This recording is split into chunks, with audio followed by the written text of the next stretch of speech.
my interview with Iranian President Mahmoud Ahmadinejad. It turned out to be a feisty one. The president seemed to relish the give and take, which produced some startling and surreal moments. He even suggested at one point that Osama bin Laden is living quietly in Washington, D.C., home to the powerful woman he called Iran's enemy. You called Secretary of State Clinton an enemy of Iran. Do you consider President Obama an enemy of Iran as well? I consider that there is a difference between Mr. Obama and Mrs. Clinton, but I'd like to ask, is Mrs. Clinton a friend of Iran in your opinion, as an American? In your mind, do you think she's a friend of ours? I believe that Secretary of State Clinton is a friend of the Iranian people. I believe she is opposed to some actions of the Iranian government, specifically the development of nuclear enrichment, which could lead to a weapons program in the future. Very well. We are friends of the American people. But if the United States stores several thousand nuclear bombs, threatens others, interferes in other countries' affairs, I would say these are actions that we're opposed to. Does that turn us into an enemy of the American people, or the enemy of the wrong policies adopted by some authorities? Is Mrs. Clinton a friend of the Iranian people? I represent the Iranian people. How are President Obama and Secretary of State Clinton different? Mrs. Clinton is interested in speedily moving relations with Iran to the point of a clash. Based on the information we possess, Mr. Obama does not have such an opinion. But there's a lot of pressure going around. I spoke with President Obama in Prague 3 weeks ago now. He said he would push very hard for another round of UN sanctions unless and until Iran comes into compliance with the International Atomic Energy Agency. No problem. Any measure he takes will be confronted by a position that we will announce. How so? We don't have a special friendship with Mr. Obama.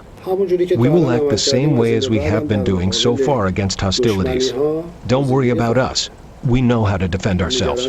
You're not concerned about sanctions, even though it's not just the United States, it's France, it's Great Britain. I spoke with President Medvedev in St. Petersburg. He said now it's time for sanctions against the Iranians as well. Iran is becoming increasingly isolated. We will not accept something that's being forced upon us. The issue that 3 or 4 countries possess a nuclear bomb and want to prevent the others from its peaceful nuclear energy goals, it is in violation of laws and against justice, and we will not accept it. Therefore, let's put it aside. This is not something that by threatening Iran or putting pressure on Iran will force Iran to change its positions. This is not something that will work. Its time has passed. For them, it is better to cooperate with Iran according to the laws. But Mr. President, do you understand? According to justice and on the basis of friendship. You talk about international law, you talk about principles of justice and friendship. Do you understand how so many in the world community cannot take your statements at face value about nuclear weapons? You say you don't want nuclear weapons when you refuse to comply with the guidelines set out by the International Atomic Energy Agency. 118 member states of the non-aligned movement have declared their support for Iran's position. Don't they count? 57 Islamic countries have supported the Iranian position.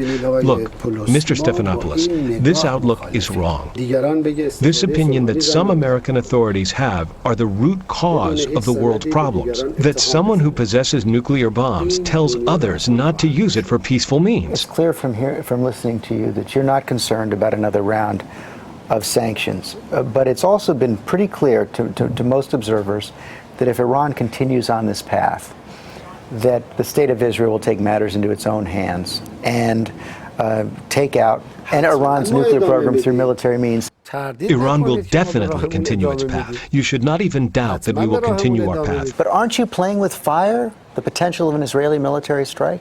Do they want to attack us? They're not a factor in our defense doctrine. We don't even count them. You don't plan for that at all? They're finished. The Zionist regime is finished. They can't even manage Gaza. They want to get into a conflict with Iran. Everybody knows about this, and I'm surprised that you as a professional journalist don't know. All world politicians know about it. So you're not... The Zionist regime can't manage Gaza. Do they want to get into a conflict with Iran? One final question. There's a new documentary out that says that Osama bin Laden is living in Tehran. Is Osama bin Laden in Tehran? واقعا سوالتون خیلی خنده‌دار. Your question is laughable. Why?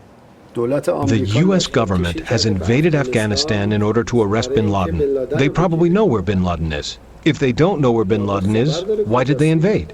First, they invaded. Then they tried to find out where he is. Is that logical? Do you think this is logical? What I think is that you didn't answer my question. Is he in Tehran or not? Our position is quite clear. Some journalists have said bin Laden is in Iran. These words don't have legal value. Our position towards Afghanistan and against terrorism is quite clear. Is it true or not? Maybe you know, but I don't know. I'm asking you, you're the president of Iran. I don't know such a thing. You are giving news which is very strange. So let me ask it a different way. If you did know that Osama bin Laden was in Tehran, would you show him hospitality? Would you expel him? Would you arrest him? I heard that Osama bin Laden is in Washington, D.C. No, you didn't. Yes, I did. He's there because he was a previous partner of Mr. Bush. They were colleagues, in fact, in the old days. You know that. They worked together. Mr. bin Laden never cooperated with Iran, but he cooperated with Mr. Bush. I'll ask one more time and then I'll let you go. If you knew that Osama bin Laden was in Tehran, which you say you don't, if you knew, would you expel him? Would you arrest him? Would you show him hospitality? Our borders are closed to the illegal entry of anyone. Anyone, whoever that may be. Whether it's the 3 American mountaineers, Mr. bin Laden, or anyone else, the borders are closed. Our position is clear. But you deny categorically that he's in Tehran today. He is not, Osama bin Laden is not in Tehran today? Rest assured that he's in Washington. I think there's a high chance he's there. I don't agree. But thank you for your time, Mr. President.